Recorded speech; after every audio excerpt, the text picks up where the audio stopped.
எனக்கு மிகவும் பிரியமான நண்பு சகோதர சகோதரிகளே, உங்கள் ஒவ்வொரு நாளும் உங்களை சந்திப்பது அதிக மகிழ்ச்சி அடைகிறேன். உங்களுக்கு அறிமுகமான ஒவ்வொரு ஷேர் செய்யுங்கள். கர்த்தர் உங்களை ஆசீர்வதிப்பார். கர்த்தர் இந்த புதிய வருஷம் துவங்கி இந்த 3வது மாதத்தை கர்த்தர் நமக்கு கிருபையாய் நம்முடைய ஆயுசு நாட்களிலே கர்த்தர் கூட்டி கொடுத்து அவருடைய வார்த்தை கேட்கும்படி கர்த்தர் நமக்கு பாராட்டின இரக்கத்துக்கான கர்த்தரை துதிக்கிறேன், ஸ்தோத்தரிக்கிறேன். கடந்த 2 மாதங்கள் கர்த்தர் நம்மளுடைய ஊழியத்தையும் குடும்பத்தையும் எவ்வளவு அழகாய் ஆச்சரியமாய் நடத்தினார். அதே ஆண்டவர் இந்த 3வது மாதத்திலும் உங்களை ஆச்சரியமாய் நடத்துவார். ஒருவேளை நீங்கள் யோசிக்கலாம், பிரதர் எப்படி நான் இந்த மாதத்தை கடப்பேன்னு தெரியல, எவ்வளோ தேவைகள் இருக்குது, எவ்வளோ நெருக்கங்கள் இருக்குது, எவ்வளவோ புலம்பல்கள் இருக்குது என்று சொல்லி நீங்கள் எவ்வளோ காரியங்களை குறித்து நீங்கள் யோசிக்கலாம். எதை குறித்தும் நீங்கள் பயப்பட வேண்டிய அவசியம் இல்லை. காரணம் என்ன தெரியுமா? கர்த்தர் உங்களோடு கூட இருக்கிறார். இந்த 2 மாதத்தையும் ஆச்சரியமாய் கடந்து வர கிருபை பாராட்டின ஆண்டவர் இந்த 3வது மாதம் கர்த்தர் உங்களை ஏந்தி தாங்கி துமந்து தப்புவிக்க அவர் போதுமானவராய் இருக்கிறார். இந்த மாதத்தை கர்த்தர் நமக்கு ஆசீர்வாதமாக்கி தரும்படிக்கு கர்த்தர் நமக்கு கொடுத்திருக்கிற வாக்குத்தத்தம் வார்த்தை என்ன என்று பார்ப்போம். அது மார்க்கு 5வது அதிகாரம் 34வது வசனம் அழகாய் சொல்லுகிறது. என்ன தெரியுமா? உன் வேதனை நீங்கி சுகமாயிரு. இந்த மாதம் கர்த்தர் சொல்லுகிறார், உன் வேதனை நீங்கி சுகமாயிரு. ஒருவேளை ஏதோ ஒரு வேதனை உடைய இருதயத்தில் அழுத்தி கொண்டிருக்கலாம், ஏதோ ஒரு வேதனை உங்கள் சரீரத்தில் இருக்கலாம், ஏதோ ஒரு வேதனை உங்களை சுற்றி இருக்கிற சூழ்நிலையினால் வருகிறதா இருக்கலாம். அது எப்பேற்பட்ட வேதனையாய் இருந்தாலும் கர்த்தர் அதை நீக்கும்படி இந்த மாதம் உங்களோடு கூட இருந்து நடத்த அவர் போதுமானவராய் இருக்கிறார். ஒருவேளை நீங்கள் யோசிக்கலாம், பிரதர் எத்தனை நாள் இந்த பிரச்சனைகள் இருக்கும், எத்தனை நாள் இந்த போராட்டங்களுடைய வாழ்க்கையில் இருக்கும், எத்தனை நாட்கள் நான் இதே இடத்துல இருக்கணும், எத்தனை நாட்கள் என்னுடைய வாழ்க்கை சூழலை மாறாதா என்று சொல்லி பல யோசனைகள் உங்களுக்குள்ளாக வரலாம். பயப்படாதிருங்கள், உன் வேதனை நீங்கி சுகமாயிரு என்று கர்த்தர் சொல்லுகிறார். இந்த பகுதியில் பார்க்கும்பொழுது மார்க்கு 5வது அதிகாரம் 25வது வசனத்திலிருந்து பார்க்கும்பொழுது ஒரு சகோதரிக்கு கர்த்தர் அற்புதம் செய்கிறார். 12 வருடமாய் பெரும்பாடு என்கிற வியாதியினால் அகப்பட்டு அந்த பிள்ளையை பார்த்து கர்த்தர் சொல்லுகிறார், உன் வேதனை நீங்கி சுகமாயிரு. 12 வருடங்களாய் இருந்த பிரச்சனைகள், 12 வருடமாய் இருந்த வேதனை, 12 வருடமாய் வந்த இழப்புகள், 12 வருடமாய் இருந்த ஏமாற்றங்கள், 12 வருடமாய் இருந்த நம்பிக்கையெல்லாம் அற்றுப்போன சூழ்நிலையில் இருந்த அந்த மகளை பார்த்து கர்த்தர் சொல்லுகிறார், உன் வேதனை நீங்கி சுகமாயிரு. ஒருவேளை பல வருடங்களாய் ஏதோ ஒரு வேதனையில், ஏதோ ஒரு வியாதியில், ஏதோ ஒரு பலவீனத்தில் நீங்கள் உட்கார்ந்து கொண்டிருக்கலாம். இந்த 3வது மாதம் கர்த்தரும் வேதனையை நீக்க அவர் போதுமானவராய் இருக்கிறார். உன் முகத்தில் வடிகிற கண்ணீரை அவர் துடைப்பார். ஒருவேளை நீங்கள் சொல்லலாம், பிரதருடைய வேதனை யாருக்கும் தெரியாது பிரதர், நான் வெளியே பார்க்கறதுக்கு நல்லா சிரித்து அழகாக ட்ரெஸ் பண்ணிட்டு நான் வெளியே வரேன், ஆனால் எனக்கு பார்க்குறதுக்கு யாருக்கும் தெரியாது. இவங்களுக்கெல்லாம் என்ன கஷ்டம் இருக்க போகுது, இவங்களுக்கெல்லாம் என்ன வேதனை இருக்க போகுது, இவங்களுக்கெல்லாம் என்ன கண்ணீர் இருக்க போகுதுன்னு சொல்லி எல்லாருமே என்னை உயர்வாக நினைப்பாங்க. ஆனால் என் இருதயத்தில் இருக்கிற வேதனை எனக்கு மாத்திரம்தான் தெரியும். வசனம் அழகாய் சொல்லுகிறது, இருதயத்தின் கசப்பு இருதயத்திற்கே தெரியுமாம்.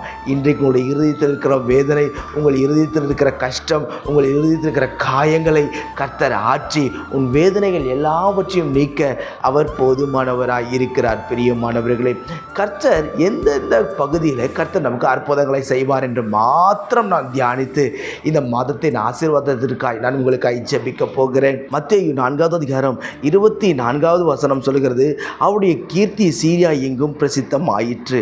அப்பொழுது பலவித வியாதியிலும் வேதனையிலும் அடைந்திருந்த சகல பிணியாளிகளையும் பிசாசு பிடித்திருந்தவர்களையும் சந்திரரோகியையும் திமிர்வாதக்காரரையும் அவரிடத்தில் கொண்டு வந்தார்கள்.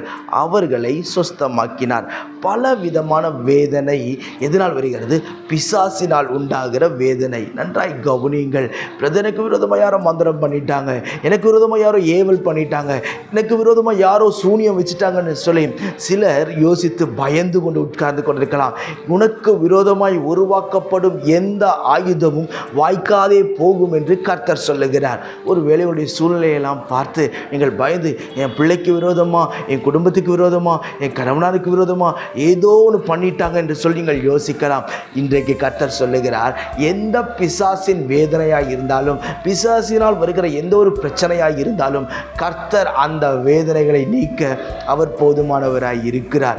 யாருக்கும் தெரியாத வேதனைகள், யாருக்கும் தெரியாத உடைப்புகள், யாருக்கும் தெரியாத நீ உட்கார்ந்து வடிக்கிற கண்ணீர்களை கர்த்தர் அறிந்திருக்கிறார். ஒருவேளை உலகத்தில் ஏதோ ஒரு மூலையில் உட்கார்ந்து கொண்டு என் வேதனை யாருக்கு தெரியும், என் புலம்பல்கள் யாருக்கு தெரியும், என் கண்ணீர் யாருக்கு தெரியும், என்னுடைய கஷ்டங்கள் யாருக்கு தெரியும், என்னுடைய அவமானங்கள் யாருக்கு தெரியும் என்று சொல்லி ஒருவேளை கண்ணீரோடு இந்த வார்த்தைகளை நீங்கள் கேட்டுக்கொண்டிருக்கலாம். கர்த்தர் சொல்லுகிறார், உன் வேதனை நீங்கி சுகமாயிரு.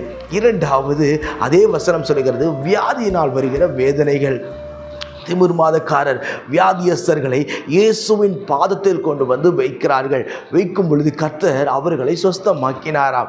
இன்றைக்கு கர்த்தர் நீ தேவ சமூகத்தில் வரும்பொழுது கர்த்தருடைய இருதயத்தை எல்லா காயங்களையும் மாற்றுவார். அவருடைய எல்லா வேதனைகளையும் அவர் நீக்குவார். உன்னுடைய கஷ்டங்களை அவர் நீக்குவார். ஒருவேளை உன் பிள்ளைகளின் எதிர்காலத்தை குறித்து ஏதோ உடைக்கப்பட்ட இருதயங்களாய் உட்கார்ந்து கொண்டிருக்கலாம். உன் கணவனுடைய ரட்சிப்புக்காய் உடைக்கப்பட்ட இருதயத்தோடு உட்கார்ந்து கொண்டிருக்கலாம். பிரதர், எப்பொழுது இது மாறும், எப்பொழுது இந்த சூழ்நிலைகள் மாறும், எப்பொழுது குடும்பத்தில் சந்தோஷம் திரும்பி வரும் என்று சொல்லி நீங்கள் யோசிக்கலாம். இந்த மார்ச் மாதத்தில் கர்த்தர் அற்புதங்களை செய்யும்படி அவருடைய கரத்தை நீட்டுவார். உன் வேதனை நீங்கி சுகமாயிரு. உன்னுடைய வேதனையெல்லாம் மறந்து நீ சுகமாயிரு. உன் கஷ்டத்தை மறந்து நீ சுகமாயிரு. உன்னுடைய அவமானத்தை மறந்து நீ சுகமாயிரு. உன்னுடைய எல்லா புலம்பல்களையும் மறந்து நீ சுகமாயிரு என்று கர்த்தர் சொல்லுகிறார். அடுத்தது கர்த்தர் கொடுக்கிற ஆசீர்வாதம் என்ன என்று பார்ப்போம். நீதிமொழிகள் 10வது அதிகாரம் 22வது வசனம் சொல்லுகிறது, கர்த்தருடைய ஆசீர்வாதமே ஐஸ்வர்யத்தை தரும், அதனுடைய அவர் வேதனையை கூட்டார். உன்னுடைய ஆசீர்வாதத்தை கொடுத்து உன்னுடைய வேதனையை அவர் நிறுத்துகிறார். நன்றாய் கவனியுங்கள். உன்னுடைய எல்லா ஆசீர்வாதங்களை கர்த்தர் கொடுப்பார். ஒரு வேளை சிலர் வேதனைப்படுகிறது எதுக்கு தெரியுமா? நல்லா சம்பாதிக்கிறோம் பிரதர், நல்லா தான் வேலைக்கு போகிறோம், லீவு போடாமல் வேலைக்கு போகிறேன், எங்கே யார் என்ன வேலை சொன்னாலும் போய் செய்கிறேன், ஆனால் எந்த ஆசீர்வாதமும் என் கரத்தில் நிற்கலையே என்று சொல்லி நீங்கள் ஒருவேளை யோசித்து கொண்டிருக்கலாம், கலங்கி கொண்டிருக்கலாம். இன்றைக்கு கர்த்தர் சொல்லுகிற வார்த்தை என்ன தெரியுமா? உன்னுடைய பார்த்து சொல்லுகிறார், உன்னுடைய கையின் பிரயாசத்தை கர்த்தர் இந்த மாதத்திலே ஆசீர்வதிப்பார். ஐயோ, தேவைகள் தலைக்கு மேலே இருக்குது, வர்ற வருமானம் சொற்ப வருமானம், ஆனால் தேவைகள் எல்லாம் தலைக்கு மேலே இருக்குது, நான் எப்படி இதை சமாளிப்பேன்னு எனக்கு தெரியல என்று சொல்லி நீங்கள் யோசிக்கலாம். கர்த்தருடைய வருமானத்தை ஆசீர்வதிப்பார். சின்ன வருமானத்தை ஆசீர்வதிப்பார். கர்த்தர் பெருக்கமான தேவைகளை எல்லாவற்றையும் அவர் ஈஸியாய் சந்திப்பார். பிரியமானவர்களே, உன் வேதனை நீங்கி நீ சுகமாயிரு, உன்னுடைய கஷ்டங்களை நீங்கி நீ சுகமாயிரு, உன் துக்கத்தை மறந்து நீ சுகமாயிரு என்று கர்த்தர் திரும்ப திரும்ப சொல்லுகிறார். இந்த வார்த்தை கேட்கிற ஏதோ ஒரு இருதயம் உடைக்கப்பட்ட சூழ்நிலையில் உட்கார்ந்து கொண்டிருக்கலாம். எப்பொழுது இது மாறும், எப்பொழுது எனக்கு நன்மை வரும், எப்பொழுது கர்த்தரை மேன்மைப்படுத்துவார். நிச்சயம் அவர் உங்கள் தலையை உயர்த்துவார், உங்களை கனப்படுத்துவார், உங்களை வாழ வைப்பார். பிரியமானவர்களே, வசனம் அழகாய் சொல்லுகிறது. யாத்திராகமம் 3:7 சொல்லுகிறது, தமது ஜனத்தின் வேதனையை கர்த்தர் அறிந்தார் என்று சொல்லி. உன்னுடைய வேதனை என்ன என்பது மனிதனுக்கு தெரியாமல் இருக்கலாம், உன் பிள்ளைகளுக்கு தெரியாமல் இருக்கலாம், உன்னை சுற்றி இருக்கிற ஜனங்களுக்கு தெரியாமல் இருக்கலாம். ஆனால் கர்த்தர் சொல்லியிருக்கிறார், என் ஜனத்தின் வேதனை நான் அறிந்திருக்கிறேன், என் பிள்ளை வடிக்கிற கண்ணீரை அறிந்திருக்கிறேன், என் மகன் வடிக்கிற கண்ணீரை அறிந்திருக்கிறேன், என் பிள்ளை ஏங்கி நிற்கிற காரியத்தை அறிந்திருக்கிறேன். அன்றைக்கு வனாந்தரத்தில் ஆகாரின் பிள்ளையின் அழுகுரலை கர்த்தர் கேட்டார். வேதம் சொல்லுகிறது, பிள்ளையின் சத்தத்தை கேட்டார். இன்றைக்கு உன்னுடைய சத்தத்துக்கு அவர் செவி கொடுப்பார். இயேசுவே என்று கூப்பிடு, இருக்கிற இடத்தில் இயேசுவே என்று கூப்பிடு, அப்பா என்று கூப்பிடு. கூப்பிடும் பொழுது இயேசு உங்கள் அருகே வந்து நிற்பார். உன் தோள் மேல் ஒரு கரம் வைத்து சொல்லுவார், மகளே நீ பயப்படாதே, இந்த மார்ச் மாதம் முழுதும் நானே உன்னை நடத்துவேன், கலங்காதே, திகையாதே, நான் உன்னோடு கூட இருக்கிறேன் என்று கர்த்தர் வாக்கு கொடுப்பார். அவர் ஒரு நாளும் உன்னை அவமானத்திற்கு விட்டு கொடுக்காமல் உன் தலையை உயர்த்துவார். உன் வேதனை நீங்கி சுகமாயிரு. God bless you. நான் உங்களுக்காக ஜெபிக்கிறேன். பரலோக பிதாவே, இந்த வார்த்தையெல்லாம் கேட்கிற அன்பு சகோதர சகோதரிகள் ஒவ்வொருவருக்காக ஜெபிக்கிறேன். சுவாமி ஆண்டவரே, எத்தனையோ போராட்டங்களை கடந்து ஆண்டவரே, கடந்த 2 மாதங்கள் கர்த்தரின் பிள்ளைகளுக்கு நல்லவராகவே இருந்து நடத்தி இருக்கிறீர் அப்பா. இந்த 3வது மாதத்தையும் கர்த்தர் ஆசீர்வதிப்பீராக. என் பிள்ளைகள் விரும்புகிற காரியங்களை கர்த்தர் கைகூடி வர பண்ணுவீராக. உயர்ந்த ஸ்தானங்களில் நடக்க செய்வீராக. விரும்புகிற காரியத்தை கொடுத்து ஆசீர்வதிப்பீராக. எல்லா தடைகளையும் நீக்குவீராக. இன்றைக்கு கர்த்தர் அற்புதங்களை செய்கிற நாளாய் கர்த்தரின் மாற்றி தரும்படிக்கு நான் ஜெபிக்கிறேன். எல்லா போராட்டங்களும் மாறட்டும், சமாதானத்தை தருவீராக. ஒவ்வொரு குடும்பத்திலும் தெய்வீக வெளிச்சம் இறங்கி வருவதாக.